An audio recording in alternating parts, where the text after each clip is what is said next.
Hello everyone, my name is Rick Salsa, and I'm a product manager at NGINX and F5 Cloud Services.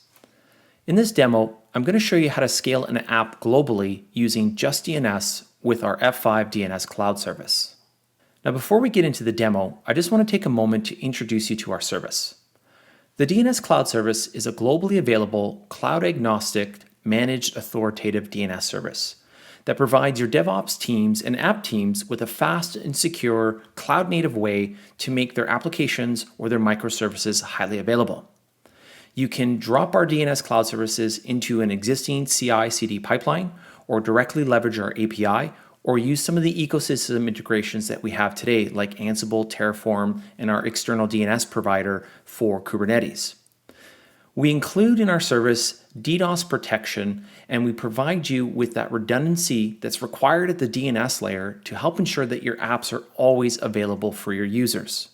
Now today's demo is going to focus just on our DNS load balancer. The DNS load balancer provides an effective way to manage your workloads across data centers or regions within your cloud providers.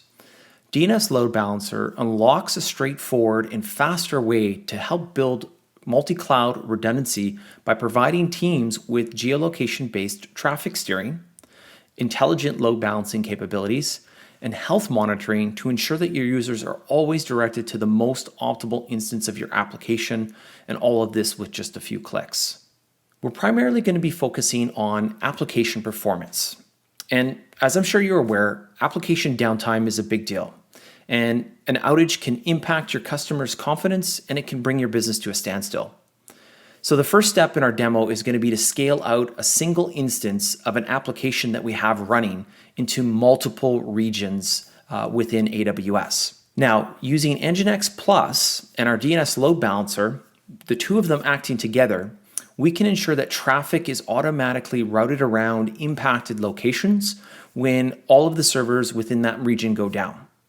By steering your users away from non-responsive application instances, DNS load balancing, which you may know by as global server load balancing, eliminates the downtime that your users experience when they have a request that actually gets routed to a downed instance. Now, to ensure that we don't send users to a location where all the backend servers are unavailable, we take advantage of local active health checks, which are exclusive to NGINX Plus. Now, the DNS load balancer will send an advanced health monitor probe to your NGINX Plus instances to determine your app's health. And based on that response, direct clients to the application instances in a region only if they're available. Now, even if your app has the world's best error page, why take the chance on sending your users to an instance that's experiencing an outage? One other thing that we're going to do in our demo is ensure that we try to improve the user's experience for those users that are in Europe and in Asia. And to do so, we're going to deploy our application in those regions as well. Now, using our DNS cloud service, we can identify the location of the user and then steer the traffic for that user to a region that is closest to them and is currently available. So global server load balancing does this by looking at the DNS request and using specific information to geolocate where that user is coming from. And once we know where that user is coming from, we can then direct them to the resources in that region.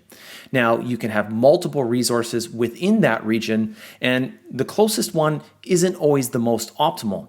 So in that case, we can take a look at other specific information like the health of the instances, the actual load within the instances themselves to determine which of those instances within a region is best suited to handle that response. All right, let's jump into our DNS load balancer configuration. What we can see here is we have what we call a load balancing record for our Space app. A load balancing record is essentially a set of rules about how we should take a DNS query from an end user and steer the traffic to a pool that will have a set of NGINX instances that are available to handle the actual HTTP request. So I've set up our domain for nginx.org, and the Space app has a hostname of Space. And what we're going to return here is an A record. So a DNS A record essentially returns back an IP address when someone makes a query for space.nginx.org. So how that is resolved is based on what we call proximity rules. Proximity rules, and I'll get into more detail about this later, is how we take a user request and how we map that to a pool of NGINX Plus instances. So let's go over there and take a look at see what a pool looks like first.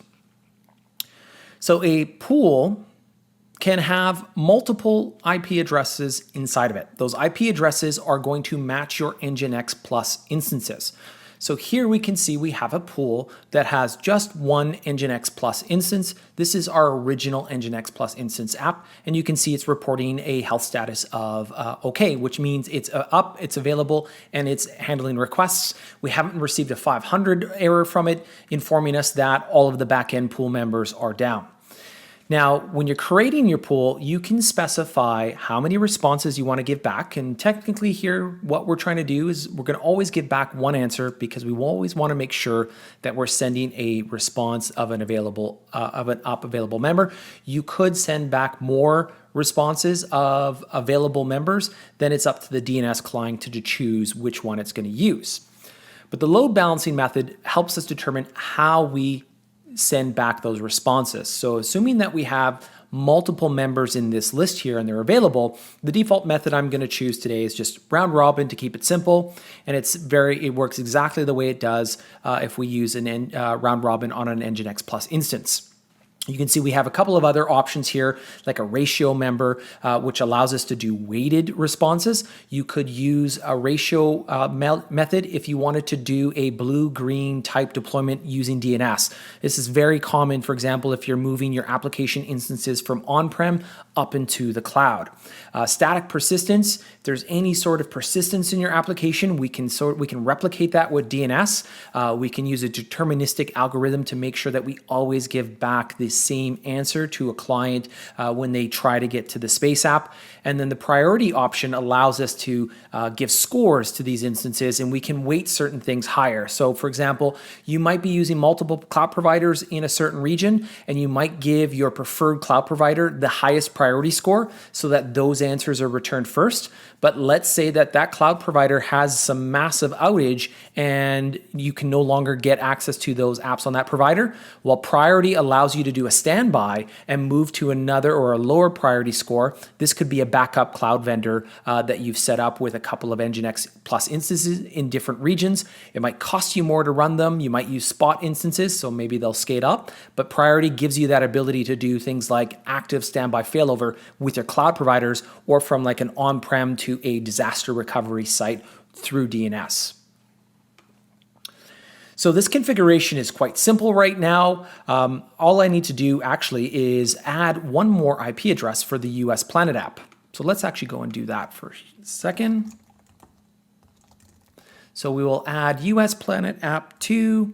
We will add our instance and we'll make sure that it's on port 80 just so we know how, or just so we can tell the health monitor how to get access to that device to make sure that it's available and accessible. So I've added that here. We'll just save that.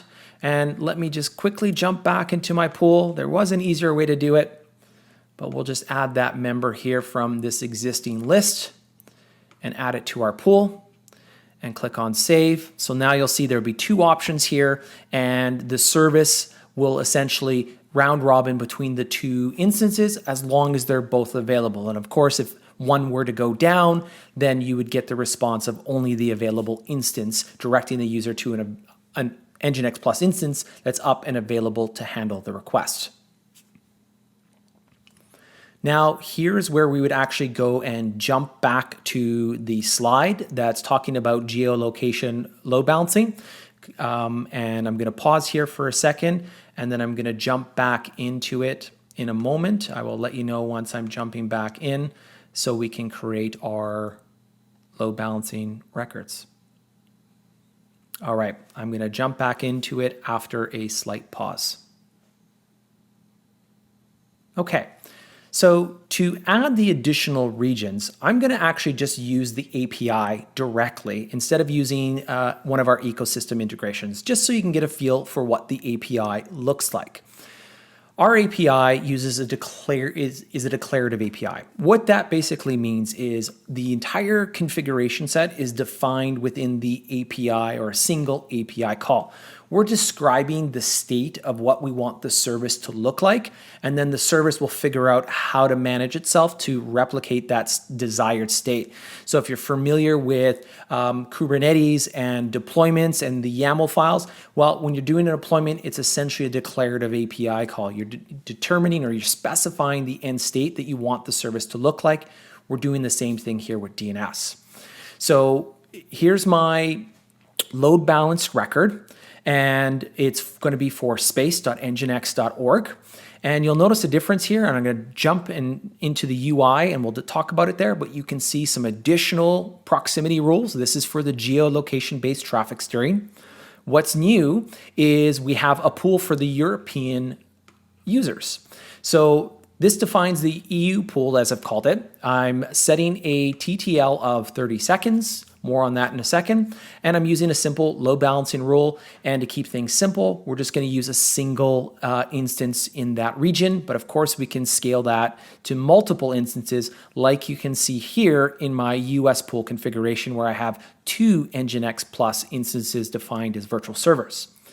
So the virtual servers section in this JSON configuration defines your NGINX Plus instances, right? These are all of the publicly accessible IP addresses for each NGINX instance. So you can see I've added the EU instance up here at the top. And then the other thing I did was I defined a region for the EU continent. And we'll see that in the UI in a second. But what I'm going to do here is I'm just going to send that off. And if I look down here, you can see I got a 200 status code. So that means that my response was successful. And the API essentially echoes back my configuration with some few details, like my configuration details and information, and also the name servers that I should use or update my domain registrar with in order to utilize the service. So if we come back and we take a look at the Space app here and the configuration that we have, we'll just refresh that config here. And what we'll see here is we're going to have a region for the EU created, which includes that one continent we've looked at already. And we can see we have a couple of pool members as well, or a couple of pools. In this case, we have our US pool with 2 members and we have our EU pool with 1. So one thing that I glanced over previously was this value here called the TTL, or the time to live value. This is a DNS cache setting value. DNS resolvers on an operating system use the value of this field when a response is received to determine how long the information is good for. Now, because we're using DNS load balancing to make sure that we always get traffic to an available application instance, we're going to set this value relatively low. Here I've got it set to 30 seconds. So this means that the information in the DNS query for space.nginx.org for a user out of the European Union would be good for about 30 seconds. So in 30 seconds, it expires. If that client tries to access the app again, they're going to make another DNS query and get a new response. And of course, by reducing or keeping this value small, for example, if the original address that I received happened to go down within that 30-second period, when I request new information from the DNS load balancer service, I'll get a new IP address back for an available NGINX instance that will be able to handle my response, and I won't get directed to an instance that's actually down. So in our load balancing record, in the configuration here for the Space app, we're going to look at the proximity rules. Proximity rules, you can see here I've got 2 rules now, both that have scores. The highest scored rule gets matched first. Now, if you have multiple values with the same score, which we'll look at when we add the APAC region here in a second, it handles the response a little bit differently. But the way it works here today is anybody from the EU is directed to the pool of European NGINX Plus instances, and everybody else gets a answer from one of the instances in our US pool. Now, if all of the instances in our EU pool were to go down, then what would happen is I would fall back and I would match this default rule here with a value of 1 that would give me a response from an NGINX instance within that pool. There's many different ways that you can set this up and configure it, but that's how proximity rules allow you to do the geo traffic steering. So with that, let's go and actually add our APAC pool to the mix here. So we're going to create a rule called APAC pool. It's going to be a record to get back an IP address in a round robin with a 30-second DNS cache time. So I'm going to add a member here, and my APAC pool instance isn't available here. So I'm just going to go and create that.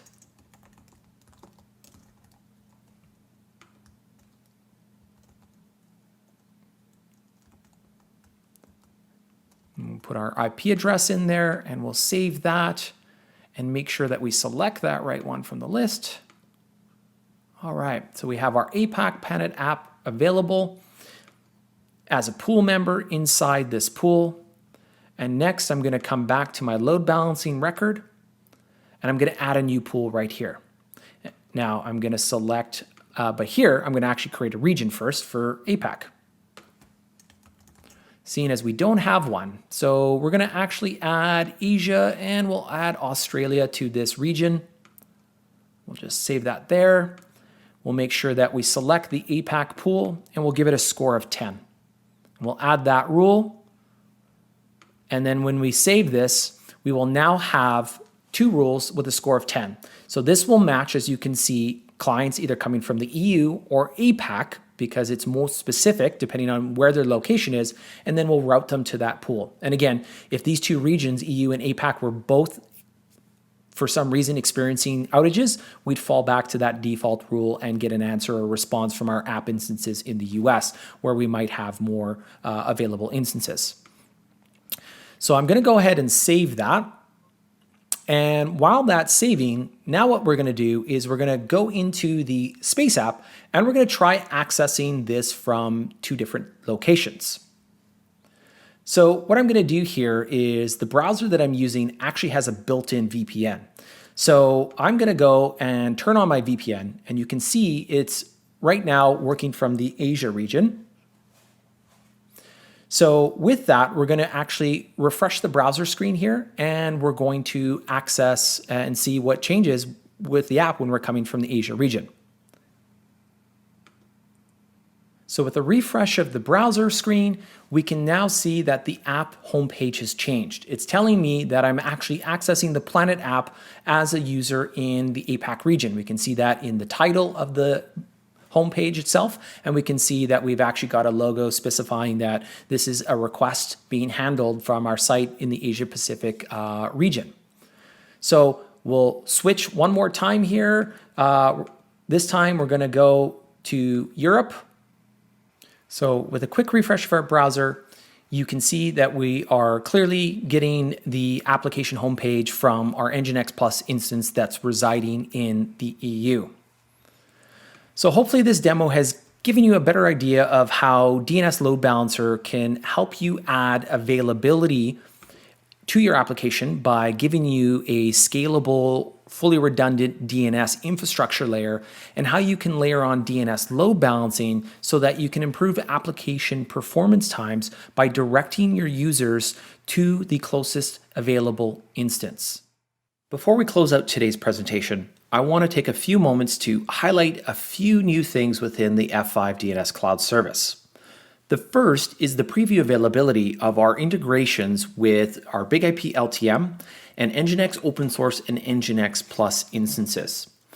Using agents, you can stream telemetry data that gives us more insight into how your applications and those ADC instances are behaving in the different locations they're deployed beyond what a simple health check can tell us. By using things like the connection rate or the local load average on the system, we can determine which instance is going to be the best one to steer traffic towards to end up giving that user a better end user experience. We also have available our managed authoritative primary DNS service, and you can sign up for this by going to f5.com/preview. Our managed DNS service allows you to manage the static DNS records that you might have within your zone, like pointing to your mail servers, for example. It integrates seamlessly with our DNS load balancer so that you can do global server load balancing as well with one single solution. Now, if you want to find out more, feel free to go to f5.com/cloud services to find out some more information. If you want to sign up for any of those preview services that we have today, just go to f5.com/preview. Thank you for your time.